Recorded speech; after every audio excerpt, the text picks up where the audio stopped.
Good evening everyone. आज के इस एडिटोरियल में हम लोग बात करेंगे हमारे प्रधानमंत्री की जो विज़िट हुई थी बांग्लादेश में उसके बारे में। तो आप देख सकते हैं कि इस एडिटोरियल का टाइटल है गुड नेबर्स। गुड का मतलब अच्छा और नेबर्स मतलब पड़ोसी। ये जो पड़ोसियों की बात हो रही है वो भारत और बांग्लादेश के संदर्भ में यूज़ हुआ है। गुड यहाँ पे एडजेक्टिव है, इसका जो नेबर्स नाउन है नाउन को क्वालिफाई कर रहा है। ये जो एडिटोरियल है वो होगा on India Bangladesh ties. Ties का मतलब होता है बॉन्डिंग या रिलेशनशिप, यानी भारत और बांग्लादेश के बीच में जो रिलेशनशिप्स हैं उसके बारे में बात होगी, यानी जो बॉन्डिंग है उसके बारे में बात होगी। 31 मार्च का ये एडिटोरियल है। इसमें बहुत सारे ऐसे वर्ड्स और फ्रेजेज यूज़ किए गए हैं जो आपके एग्जामिनेशन के लिए इम्पॉर्टेंट है। तो समझते हैं क्या लिखा हुआ है। पीपल ऑन बोथ साइड्स, जो लोग हैं दोनों तरफ के, चाहे वो इंडिया के हों या बांग्लादेश को हैं, need to be aware of the sensitivities. उनको ज़रूरत है क्या होने की, अवेयर ऑफ, जागरूक रहने की ज़रूरत है। किस मामले में, सेंसिटिविटीज़ को लेकर के, यानी जो संवेदनशीलता है उस मामले में। जो भारत और बांग्लादेश के जो रिलेशनशिप में जो संवेदनशीलता है उस मामले में जो दोनों तरफ के लोगों को क्या होने की ज़रूरत है, जागरूक रहने की ज़रूरत है। ये स्टार्टिंग पॉइंट आपको समझाने की कोशिश की गई है। आगे बढ़ा जाए। लिखा हुआ है prime minister Narendra Modi's visit to Bangladesh to commemorate the 50th anniversary of the war of liberation.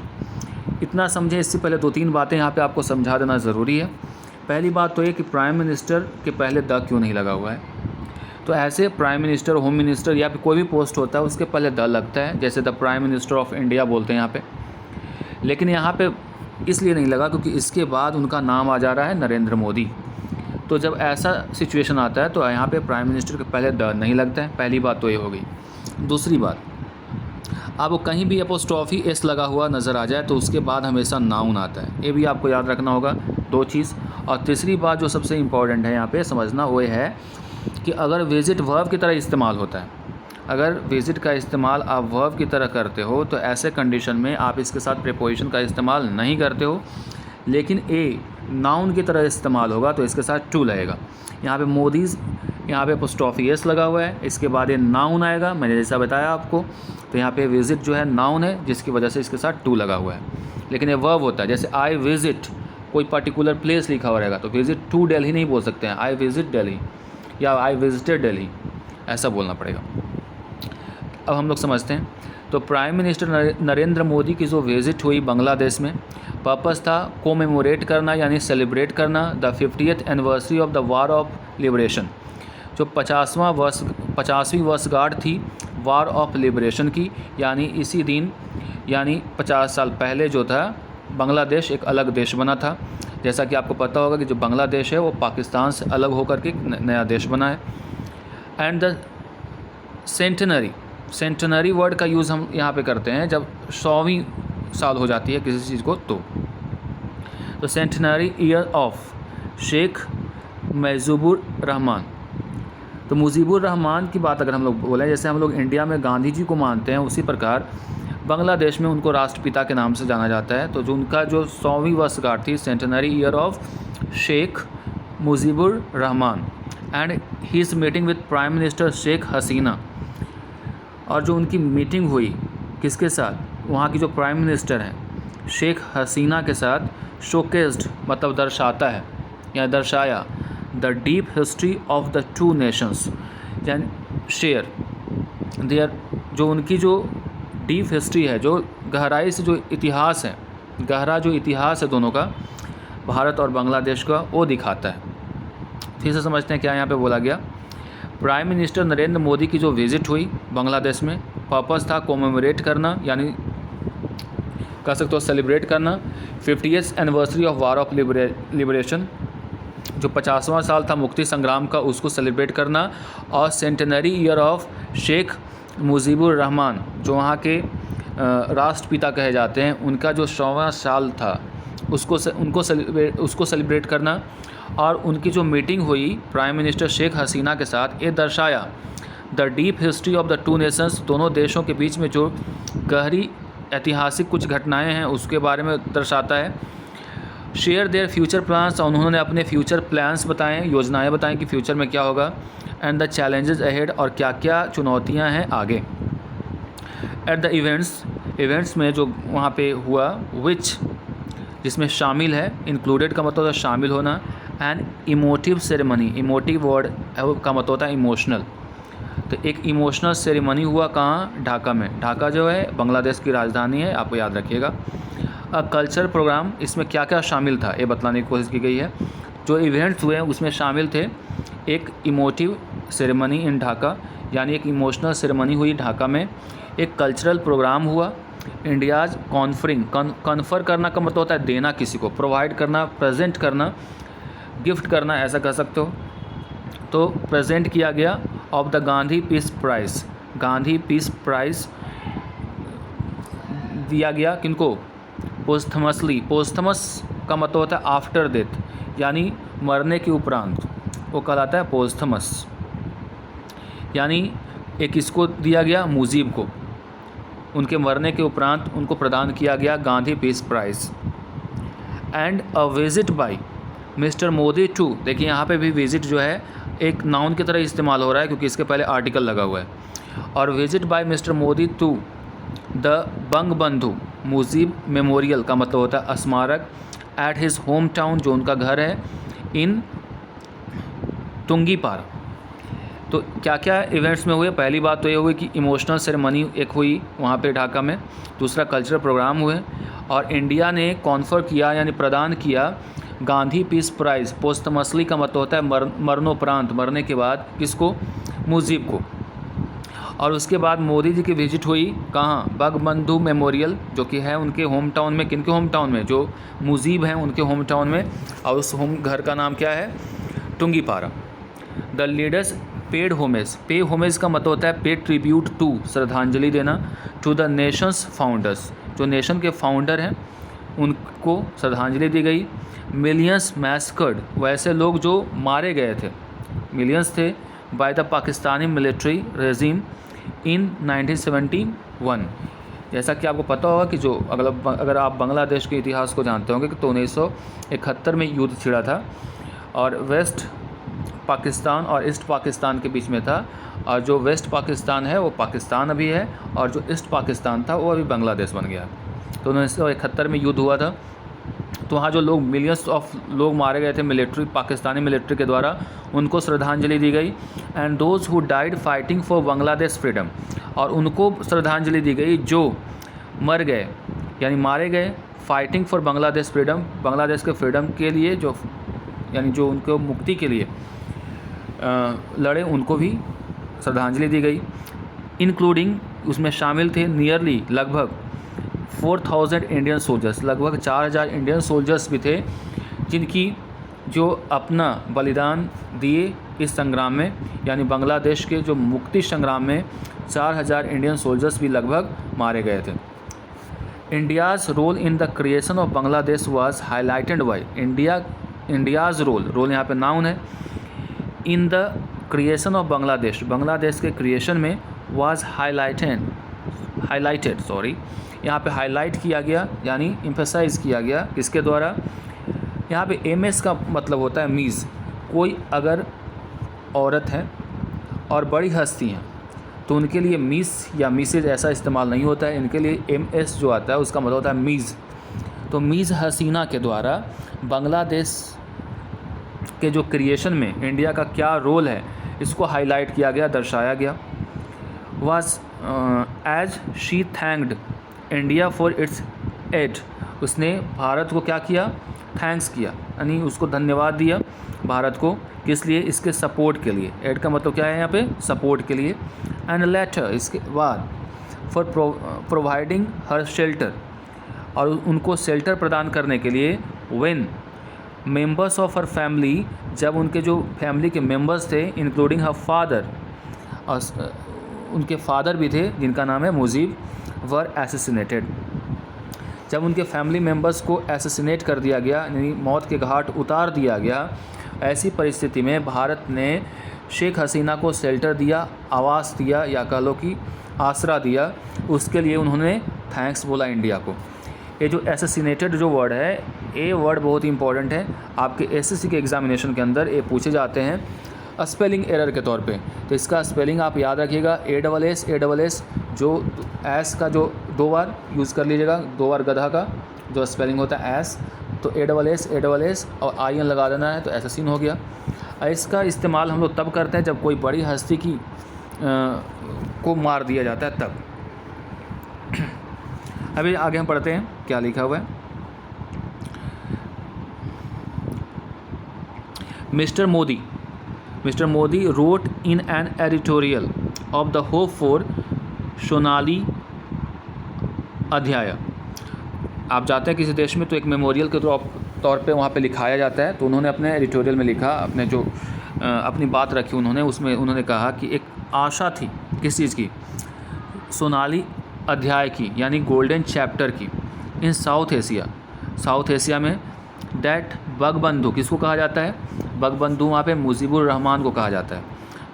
तो उन्होंने कहा कि एक होप थी, आशा है ना, कि सोनाली यानी गोल्डन चैप्टर ऐड करने के लिए साउथ एशिया में ये हो जाता। कब? अगर Bangabandhu may have brought about, A bring about लिख लीजिएगा।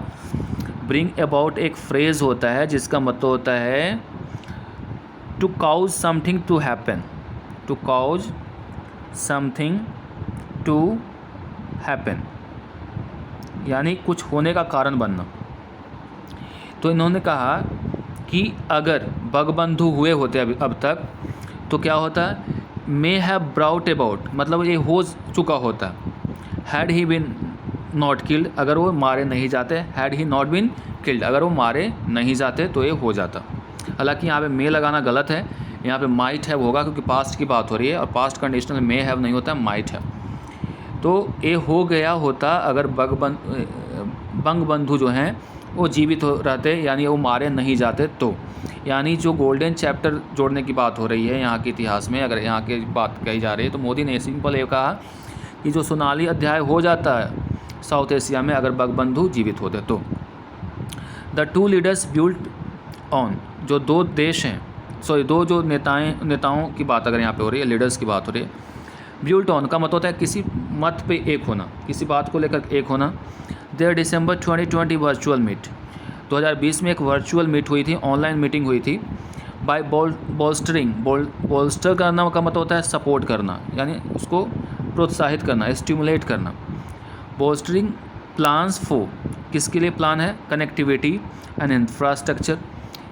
तो 2020 में दोनों नेताओं के बीच में बातचीत हुई थी, बातचीत में फाइनल हो गया था कि they will bolster and they will support on plans for connectivity and infrastructure projects with a framework of cooperation. Framework का मतलब होता है एक तरह का ढांचा, system, for cooperation on trade पे लोग कोऑपरेट करेंगे, अलॉन्ग विथ अदर MOUs, जो मेमोरेंडम ऑफ अंडरस्टैंडिंग इसको बोला जाता है, मेमोरेंडम ऑफ अंडरस्टैंडिंग MOUs की बात अगर करें तो एक एग्रीमेंट होता है ऑन स्पोर्ट्स पे हो गया, एजुकेशन पे हो गया, डिजास्टर मैनेजमेंट यानी आपदा प्रबंधन पे हो गया।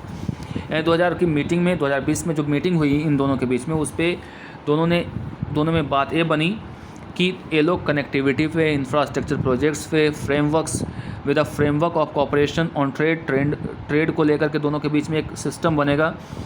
और दूसरे जो MOUs हैं उस पर भी शाइन हुए, जिसमें है आपका स्पोर्ट्स हो गया, एजुकेशन हो गया, डिजास्टर मैनेजमेंट हो गया।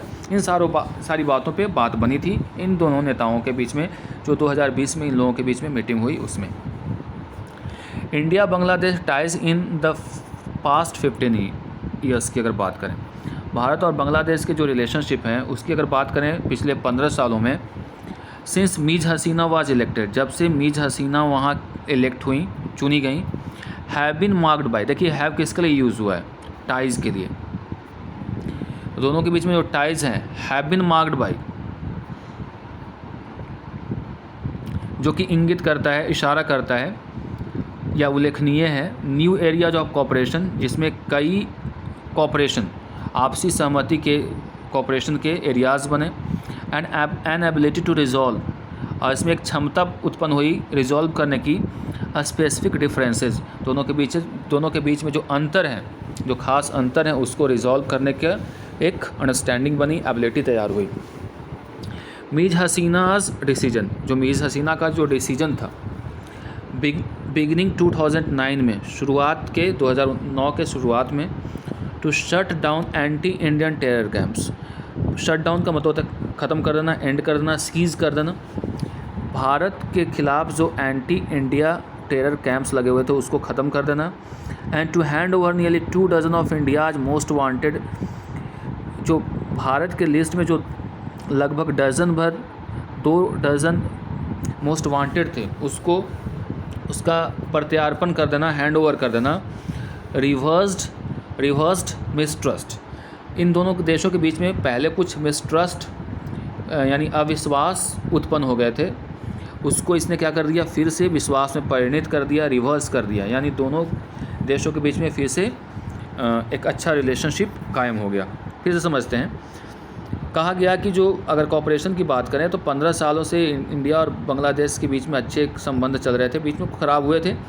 जब से मिस हसीना वहाँ इलेक्ट हुई तब से तो और कॉपरेशन अच्छा हो गया है। और ये जो तब संभव हो पाया जब हसीना जी जो वहाँ हैं, जो मिस हसीना हैं, उनका जब डिसीजन आया 2009 के बिगनिंग में कि उन्होंने कहा कि भारत के ख़िलाफ़ जो एंटी टेरर कैंप्स है उसको ध्वस्त कर दो, ख़त्म कर दो, और साथ ही जो 2 डज़न्स मोस्ट वांटेड के जो लिस्ट थे भारत के पास उसको इन्होंने क्या कर दिया, हैंड ओवर कर दिया, जिसकी वजह से दोनों के बीच में रिलेशन फिर से सुधर गए। ये बात कही गई है। Mister Modi's push to conclude the long pending land boundary agreement in 2015। Modi का जो प्रयास था कि ख़त्म कर देना, टू कंक्लूड का मतलब यहाँ पे समाप्त कर देना, the long pending land boundary agreement in 2015। 2015 में बांग्लादेश और भारत के बीच में बहुत लंबे समय से चला आ रहा एक विवाद था बाउंड्री को लेकर के, उसको भी मोदी ने क्या कर दिया, रिजॉल्व कर दिया, उसको भी समाप्त कर दिया। And to accept an international tribunal verdict in favour of Bangladesh, और उन्होंने एक्सेप्ट किया क्या, इंटरनेशनल ट्रिब्यूनल वर्डिक्ट, जो फैसला आया इंटरनेशनल लेवल का, इन फेवर ऑफ बांग्लादेश, बांग्लादेश के फेवर में, that resolve a 40-year-old maritime dispute, और जिसमें उसने रिजॉल्व किया यानी समाप्त कर दिया, समाधान प्रदान किया, जो 40 साल से चले आ रहे मैरीटाइन। मैरीटाइन का मतलब होता है रिलेटेड टू सी, जो किससे रिलेटेड होता है, सी से रिलेटेड होता है, यानी रिलेटेड टू सी, मैरीटाइन याद कीजिएगा आप। इसमें एक चीज़ आप और सीख सकते हैं, कहीं भी आपको हाइफन वर्ड आता है तो वहाँ पे जो नाउन आता है वो हमेशा सिंगुलर आता है। 40 ईयर्स नहीं लिखाएगा, 40 ईयर लिखाएगा। तो 40-year-old मैरीटाइम का मतलब होता है रिलेटेड टू सी, और मैरीटाइम जो यहाँ पे है ये नाउन की तरह इस्तेमाल हो रहा है।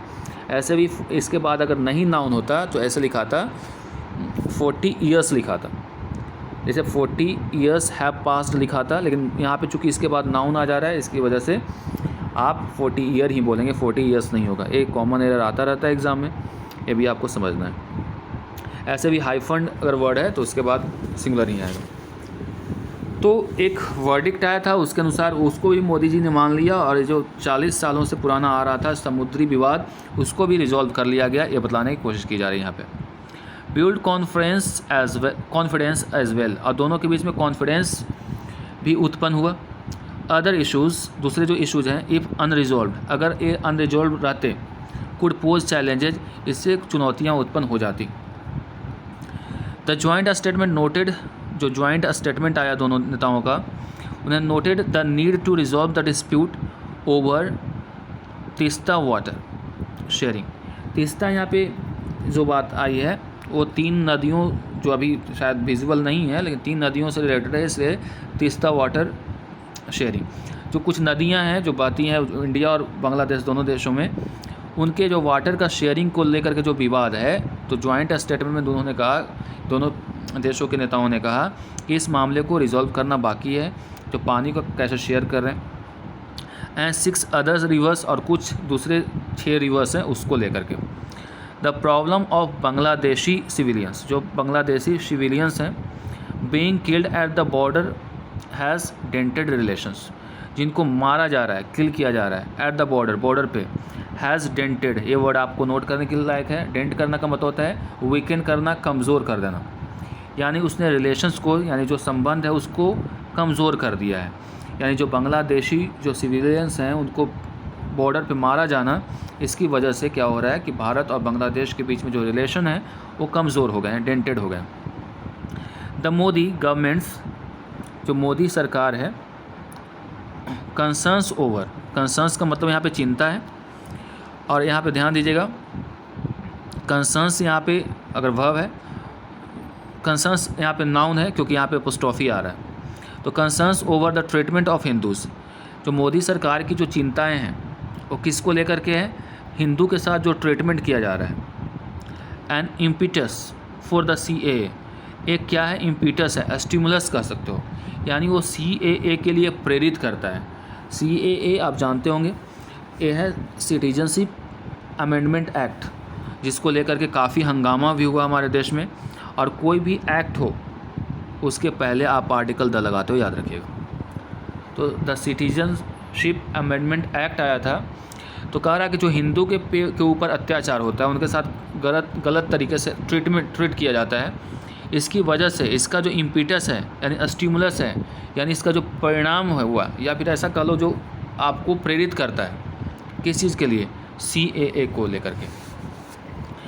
वर हाईलाइटेड, अब ये जो वर आया है आप सोचिए किसके लिए आया है, तो जो मोदी गवर्नमेंट की जो कंसर्न है, चिंताएं हैं, उसको हाईलाइट किया गया है, यानी जो वर आया वो कंसर्न्स के लिए आया है।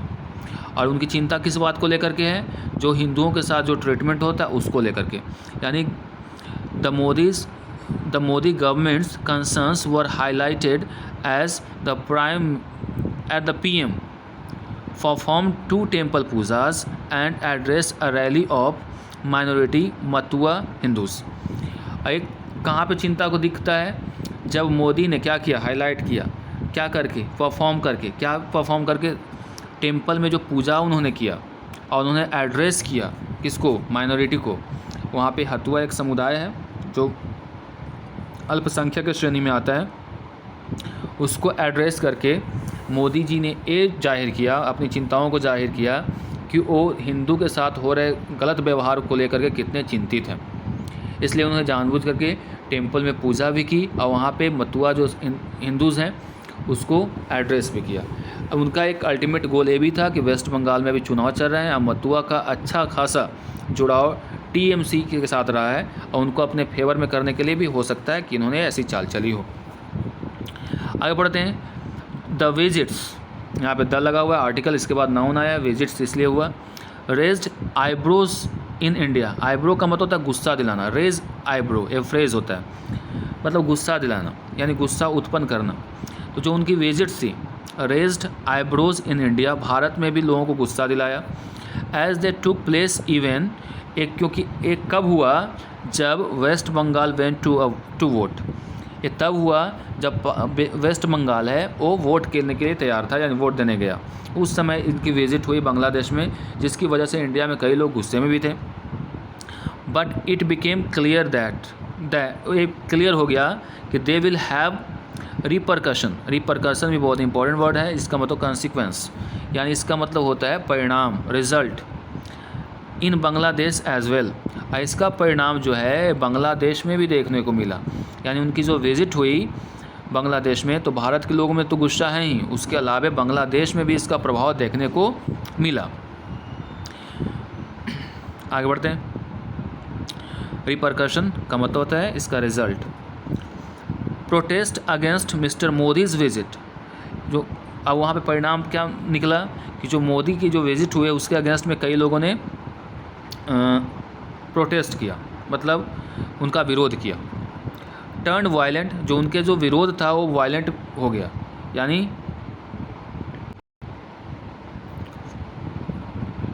तो जो मोदी की जो विजिट हुई वो हो गया वायलेंट, वहाँ पे थोड़ा सा हिंसक हो गया। With at least 11 members of the Hifazat-e-Islam, Hifazat-e-Islam, यानी करीब 11 मेंबर्स थे जो इस्लाम के शॉट डेड बाय पुलिस के द्वारा उनको मौत की घाट उतार दिया गया।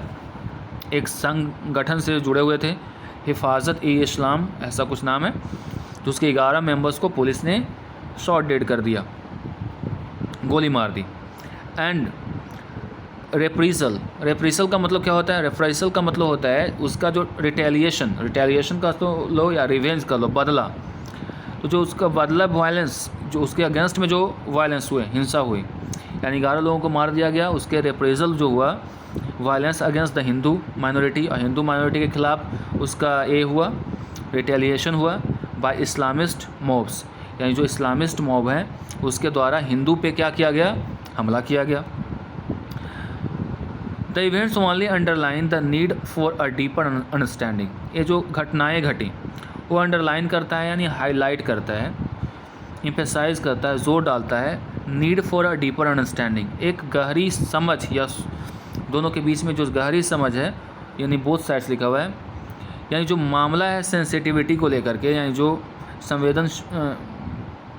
संवेदनशील विषय हैं, दोनों के बीच में उस मामले पर गहरी समझ विकसित करने की ज़रूरत है, ये लेखक कहना चाह रहा है।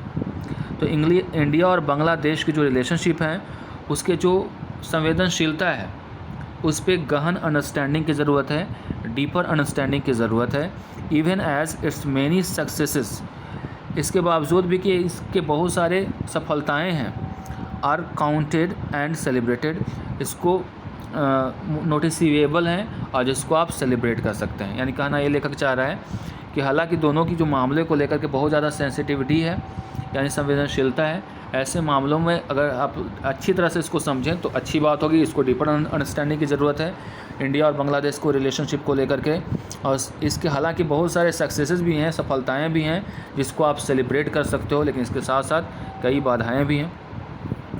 तो इस तरह से अगर हम लोग इस एडिटोरियल को समझें तो इसमें ये बताने की कोशिश की गई है लेखक के द्वारा कि भारत और बांग्लादेश के जो रिलेशंस हैं शुरू से अच्छे रहे हैं, चूँकि भारत खुद इसके लिबरेशन में अहम भूमिका निभाया है और भारत के बदौलत ही पाकिस्तान से इसको छुड़ाया जा सका, उसके चंगुल से आज़ाद कराया जा चुका है। इसलिए बांग्लादेश के ऊपर भारत का एहसान है, जिसकी झलक उनके जो शेख हसीना हैं उनकी जो स्पीच है उसमें भी नज़र आती है, और उन्होंने कहा भी है, इस बात को माना भी। तो मोदी की जो विज़िट हुई दो तरीके से इम्पोर्टेंट उनके लिए भी है और हमारे देश के लिए भी है।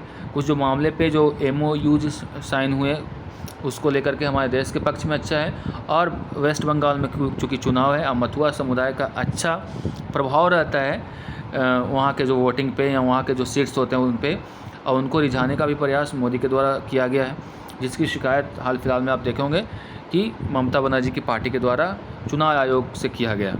आज के एडिटोरियल में बस इतना ही। आपसे बस रिक्वेस्ट है कि इसको आप पढ़िए तो पूरा पढ़िए और समझिए, और हर एक वर्ड को नोट करते रहिएगा। इसके साथ मैं वर्ड्स भी इंक्लूड कर दूँगा, अटैच कर दूँगा। That's all for today, see you tomorrow, good night.